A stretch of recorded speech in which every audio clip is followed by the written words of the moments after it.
c'est moi qui choisirai mon destin. C'est ce qu'on va voir.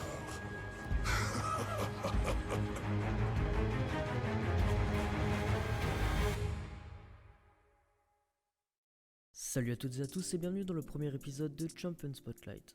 Ce premier opus traitera de Kayn. À la fin de la vidéo, tu connaîtras toutes ses compétences, les routes de jungle à utiliser et comment adapter ton style de jeu afin d'être le plus impactant dans la faille.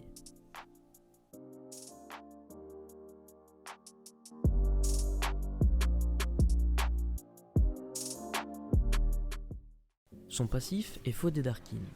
Il va permettre à Kayn de se transformer soit en assassin de l'ombre, soit en Darkin. En frappant des ennemis, vous allez récolter des stacks. Elles seront bleues si l'ennemi touché est un champion à distance, et rouges si c'est un champion de mêlée. Les stacks permettent de remplir une jauge. Une fois cette jauge remplie, vous pourrez vous transformer dans la forme correspondante à la couleur des stacks ayant été le plus récoltés. Vous pourrez toujours patienter afin de vous transformer dans l'autre forme si elle vous correspond plus. Les formes permettent d'améliorer la plupart des compétences de Kayn et vont remplacer son passif par un nouveau passif qui va dépendre de la forme dans laquelle vous vous êtes transformé. Celui de l'assassin de l'ombre permet d'infliger des dégâts magiques supplémentaires lors des 3 premières secondes de combat contre un champion ennemi. Celui du Darkin permet de se soigner en fonction des dégâts infligés par ses compétences. Le A de Kayn est Moisson Cruelle. Il permet à Kayn d'effectuer un dash vers l'avant infligeant des dégâts avant de donner un autre coup circulaire infligeant également des dégâts. Ce sort inflige des dégâts supplémentaires aux monstres. En forme de Darkin, cette compétence inflige des dégâts supplémentaires équivalents au PV max de la cible, excepté les sbires. Le Z de Kayn est Entaille Sombre. Il permet à Kayn de donner un coup rectiligne blessant et ralentissant tous les ennemis touchés. En forme d'assassin de l'ombre, Kayn frappe avec une plus grande portée et peut lancer le sort tout en continuant de se déplacer. En forme de Darkin, Kayn envoie ses ennemis dans les airs pendant un bref instant. Le E de Kayn est Passe-Muraille. Il procure à Kayn un buff en vitesse de déplacement et lui permet de traverser tous les éléments de la carte. S'il entre dans un de ces éléments, il regagne des PV et rallonge l'effet du sort à condition qu'il ne soit pas en combat. En forme d'assassin de l'ombre, Kayn se déplace plus vite et ne peut pas être ralenti pendant la durée de ce sort. L'ultime de Kayn est Intrusion Obscure. Il permet à Kayn d'entrer dans l'âme d'un des champions qu'il a blessé quelques instants plus tôt, ce qui le rend inciblable. Au bout d'un certain temps, ou si la compétence est réactivée, Kayn quitte le corps de cet ennemi en effectuant un dash et en infligeant des dégâts à l'ennemi qu'il vient d'infester. En forme d'assassin de l'ombre, il est possible d'entrer dans l'âme du champion de plus loin et permet à Kayn de dash également sur une plus longue distance à la sortie. L'ultime applique également le passif de la forme de l'ombre. En forme de Darkin, au moment d'infliger les dégâts, Kayn récupère des PV en fonction des PV max de la cible.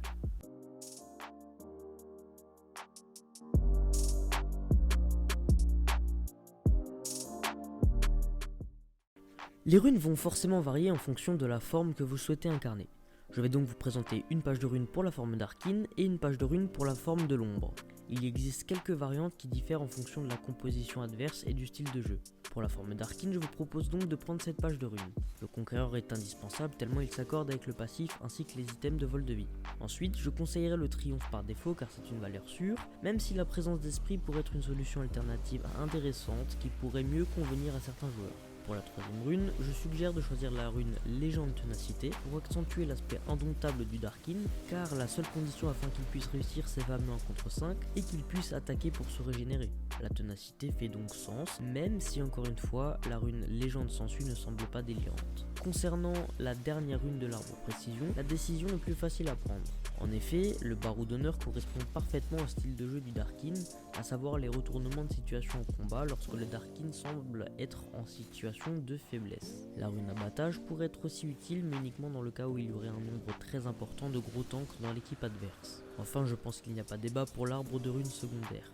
En effet, je conseillerais l'arbre domination avec les runes ruée offensive et chasseur vorace, encore une fois avec l'idée de soutenir la force de vol de vie du Darkin, ainsi que de rentabiliser au maximum l'usage de son A, étant donné que c'est le sort qu'il utilisera le plus. Concernant les runes de stéroïdes de statistique, je proposerais par défaut de prendre une rune de vitesse d'attaque, une rune de polyvalence et une rune d'armure, même si ces 3 runes varieront presque chaque partie en fonction de la composition adverse. Pour la forme de l'assassin de l'ombre, j'ai également quelque chose à vous proposer.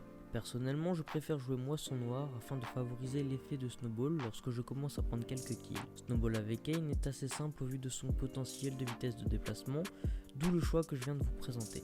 Néanmoins, certains joueurs préfèrent jouer électrocution afin d'assurer un burst constant tout au long de la partie. Je vois cela comme une solution de sécurité, là où la moisson noire permet vraiment d'être décisif si vous trouvez les kills dont vous avez besoin. Pour la suite, rien de très surprenant, je préconise ruée offensive ainsi qu'arracheur d'œil, car elles sont les runes les plus logiquement conseillables pour ce champion. La suite devient plus intéressante. En effet, j'ai précisé au début que certaines runes peuvent changer d'un joueur à l'autre en fonction de son style de jeu. Personnellement, je préfère prendre un maximum de runes boostant ma vitesse de déplacement, car cela me permet d'être omniprésent sur la carte. Je prends donc chasseur nez, puis dans l'arbre sorcellerie, je choisis célérité et marche sur l'eau. Néanmoins, je sais que certains autres joueurs remplacent juste célérité par concentration absolue afin de se rajouter un petit peu de burst. Ce n'est pas un mauvais choix, loin de là, puisque nous conservons tout de même marche sur l'eau pour la vitesse de déplacement. Par contre, d'autres joueurs peuvent se diriger encore vers d'autres choix, comme par exemple choisir l'arbre précision en second afin de choisir triomphe et coup de grâce, mais je me pose à ceci car d'après moi on manquerait de beaucoup trop de vitesse de déplacement, et encore d'après moi, la vitesse de déplacement est beaucoup plus importante que les dégâts pour un jungler de solo queue. Je vous incite donc à prendre les mêmes runes que moi, ou du moins les variantes que je trouve tout de même intéressantes. Pour ce qui est des runes de stéroïdes de statistiques, il n'y a pas vraiment de runes obligatoires, je conseillerais par défaut donc 2 runes de dégâts et une rune d'armure.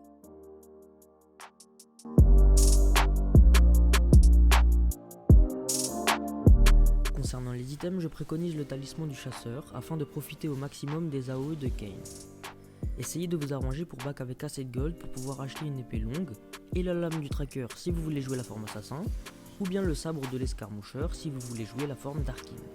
Ensuite, si vous voulez jouer le Darkin, je vous conseille de choisir l'enchantement guerrier, des bottes, le couperet noir, puis l'épée sanglante. Ces 2 derniers items vous permettront de fondre n'importe quel champion adverse, même si ce dernier est un tank. L'effet de l'épée sanglante, couplé au conquéreur et au passif du Darkin, va faire que vous allez régénérer une quantité astronomique de PV durant vos combats. Donc si vous avez l'opportunité de frapper sans relâche, vous ne perdrez quasiment aucun combat. Ne fuyez pas, même si vous semblez low life. Pour le choix de vos 2 derniers items, cela va dépendre de la composition adverse. S'il y a beaucoup de dégâts magiques, le visage spirituel serait parfait, puisqu'en plus de vous apporter de la résistance, il va booster votre vol de vie. Si vous jouez contre une composition qui implique beaucoup de combats rapprochés, même contre des personnages redoutables, la danse de la mort vous permettra encore une fois de booster votre vol de vie, ce qui vous rendra intuable sur les combats sur la durée et va transformer le burst que vous allez subir en saignement. Saignement que vous allez bien sûr instantanément compenser avec votre régénération de PV. Vous serez encore moins vulnérable qu'avant, même si vous vous retrouvez à vous faire burst par une équipe entière. D'autres items peuvent également correspondre selon les situations, comme par exemple présage de rendu 1 s'il y a beaucoup de champions AD basés sur les coups critiques, ou bien encore l'ange gardien s'il vous est difficile de rester en vie en teamfight car vous vous faites trop kite et que vous ne parvenez donc pas à vous soigner. Pour la forme assassin, l'enchantement du guerrier sur la lame du tracker est obligatoire pour augmenter vos dégâts.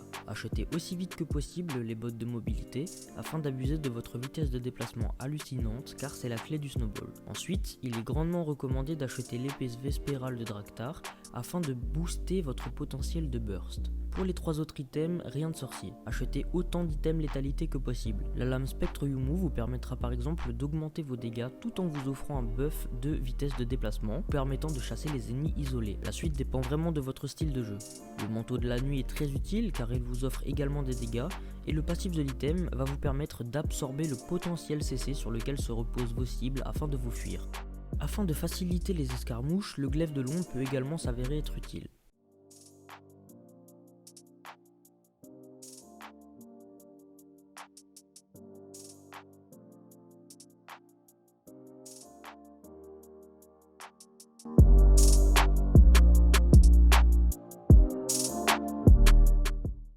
Au niveau des routes de jungle, il en existe 2 principales. Donc la première, c'est celle que je vais vous montrer. Donc commencez d'abord par les corbins. Vous en attaquez un, vous reculez pour les aligner. Vous lancez un Q-spell de manière à faire les dégâts avec la ruée et avec le coup circulaire. Et ensuite, vous mettez quelques auto-attaques sur le gros et vous temporisez en attendant d'avoir le deuxième Q-spell qui vous permettra d'achever tout le camp. Prenez ensuite le E pour arriver plus rapidement sur le raid et regagner quelques PV. Essayez de le kite au maximum. Assurez-vous qu'à chaque fois qu'il vous attaque, vous profitez également pour glisser une attaque et utilisez à chaque fois votre Q-spell, faire des resets d'auto et donc avoir un DPS le plus optimal possible. Une fois que vous l'avez vaincu, rentrez dans le mur des golems, attaquez le petit et lancez un dash en direction du gros, de manière à le décaler et à pouvoir tourner autour de lui, ce qui empêchera le petit de vous attaquer et donc vous réduirez au maximum les dégâts qu'il vous infligera. Ensuite, distancez-vous de manière à ce qu'il meure par la brûlure donc du talisman et du red buff et terminez donc les petits monstres avec vos AOE. Vous avez donc terminé le camp, vous êtes niveau 3. Vous pouvez donc utiliser le E pour ganker le bot et vous serez full life. C'est la même chose donc pour le topside, sauf que du coup vous commencez au corbin, vous faites le raid de la même manière, hein, c'est exactement les mêmes camps, il n'y a rien qui change. Et donc toujours la petite technique avec le dash, vous allez vous cacher derrière le gros de manière à ce que le petit ne puisse pas vous attaquer. Vous terminez les petits monstres et ensuite soit vous gankez le top si vous en avez l'opportunité, soit vous allez mettre de la vision dans la jungle adverse et peut-être donc tuer le jungle adverse qui vous permettrait d'avoir des stacks. La deuxième route de jungle c'est donc le full clear, donc toujours pareil, vous mettez un coup circulaire sur tout le monde, une ou deux auto-attaques sur le gros en temporisant donc votre Q-spell et vous achevez tout le monde avec le deuxième Q-spell. Vous faites donc le raid exactement de la même manière et ensuite pareil vous re-rentrez dans le mur.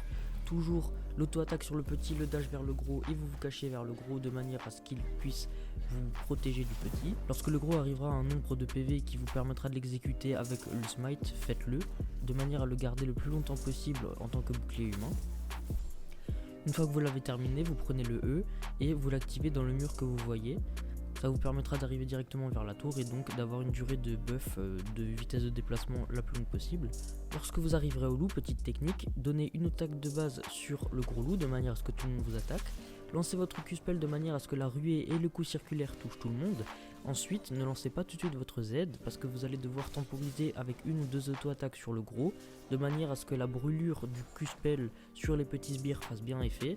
Et une fois que cet effet-là est estompé, lancez votre Z pour infliger d'autres dégâts sur les petits en particulier, qui mourront donc par la brûlure qui a été causée par l'usage de votre Z. Terminez donc avec le Q-spell et les auto-attaques le gros loup et on passe directement donc au bleu. Donc pareil, le bleu c'est un petit peu comme le raid, il n'y a pas de technique magique. Essayez de le kite au maximum, utilisez votre E dans les murs quand vous en avez l'opportunité, ça vous permettra donc d'optimiser votre barre de vie. Et quand vous sentez qu'il s'approche du nombre de vie de votre smite, dirigez-vous vers la grompe. Commencez la grompe, lancez un Z de manière à ce que le Z touche la grompe et le bleu et achevez le bleu avec votre smite. Vous pouvez donc faire ça plus tôt parce que là j'aurais pu économiser un ou deux coups de bleu en l'amenant directement vers la grompe et en l'achevant plus tôt comme vous l'avez vu. Et ensuite terminer donc la grompe, essayez de la kite tant bien que mal, utilisez vos sorts, les resets d'auto-attaque.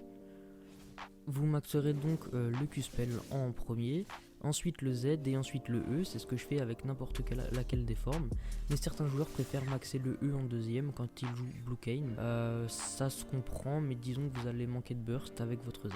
Voilà, donc je vais m'arrêter ici pour que la vidéo ne soit pas trop longue. Merci beaucoup d'avoir regardé jusqu'au bout. Si vous prenez le temps de me donner votre avis dans les commentaires, ça me ferait vraiment super plaisir. Et vous pourrez en profiter pour me dire si vous voulez que j'essaye d'autres formats de vidéos, parce que j'ai d'autres idées si vous voulez voir autre chose. À moins que vous vouliez que je continue ce format-là, avec peut-être un autre champion. Si c'est le cas, dites-moi quel champion vous voudriez que je choisisse pour la prochaine vidéo. Et si vous voulez que j'approfondisse le tutoriel sur Kayn, parce que j'ai encore quelques petites choses à dire, mais comme dit, je voulais pas que la vidéo soit trop longue, je le ferai. Il faut juste que vous me disiez ce que vous voulez que je fasse. Sur ce, je vous remercie encore une fois d'avoir regardé jusqu'au bout et je vous invite donc à aller jeter un œil sur ma chaîne Twitch parce que je vais live 3 fois par semaine, 2 à 3 fois par semaine. Donc si jamais vous avez l'envie et le temps de passer pour dire bonjour, ce serait vraiment avec plaisir. Donc voilà, je vous retiens pas plus longtemps. Sur ce, bonne journée ou bonne soirée et à la prochaine dans une nouvelle vidéo.